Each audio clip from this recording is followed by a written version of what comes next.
What's up, guys? Welcome back to Sports Mafia.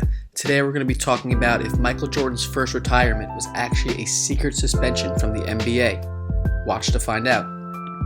Michael Jordan was one of the greatest players to ever play the game and is considered by many to be the best ever. He was a dominant offensive player who could score as well as anyone and as good as a perimeter defender as there has been. He was also a winner as he led the Bulls to 6 championships in the 90s in 2 different sets of three-peats.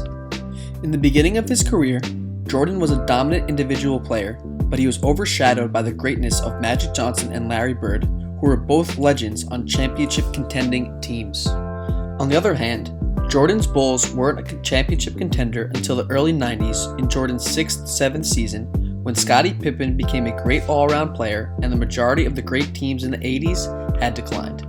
However, once he had a good enough supporting cast, he completely dominated the league for the majority of the decade and cemented himself as a legend of the game and the best player in the decade.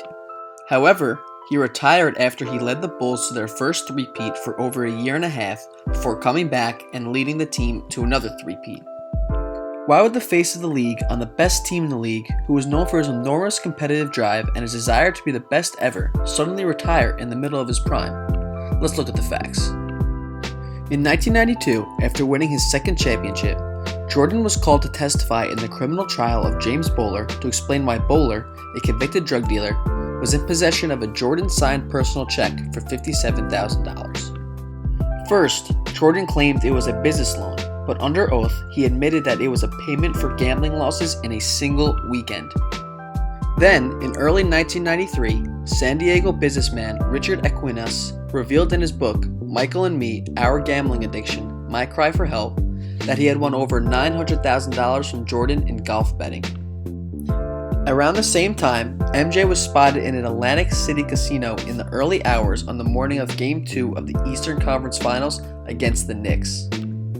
After the Bulls won their 3rd championship, the NBA launched an investigation into Jordan's gambling problems to check whether he had violated any league rules.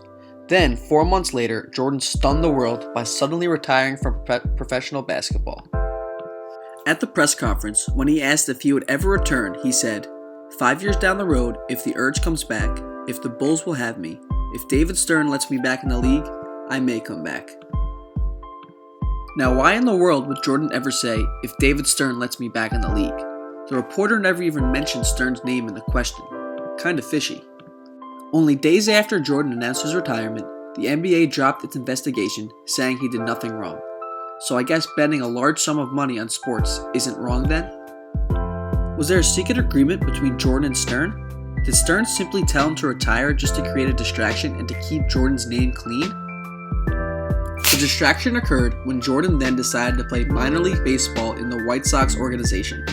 In 102 games with the Barons, Jordan had a .202 average along with 3 home runs, 51 RBIs, 30 stolen bases, 114 strikeouts, and a .555 OPS. Also, in the much-respected book Money, Players, Days, and Nights Inside the New NBA by Armand Kitiyan, it states that in 1993, the league had an interview with Richard Equinas during their investigation on Jordan's gambling. He said that in March of 1992, he overheard a telephone conversation Jordan was having with an unknown person. During the conversation, he heard Jordan talking about a betting line. "So you say the line is 7 points?" The game Jordan was talking about is unknown, but the accusations are extremely serious. Personally, I don't think David Stern secretly suspended MJ. I think MJ was just under too much pressure at that time after winning 3 championships already. He needed a break from the game and wanted to try out baseball like his dad always wanted him to play. I also don't think this is true because why would Stern suspend him for only a season and a half and not 2 full seasons? I just don't think it makes sense to suspend him. At the end of the day, Jordan still came back to the NBA and dominated like he did before he retired by winning 3 more championships in a row. Overall, I am not certain about my opinion that Jordan retired on his own without being secretly suspended, but I think there's a really good chance that he didn't get suspended and he retired on his own. Let me know in the comments if you think MJ was secretly suspended by David Stern or retired on his own. And if you like this video, please subscribe to my channel, Sports Mafia,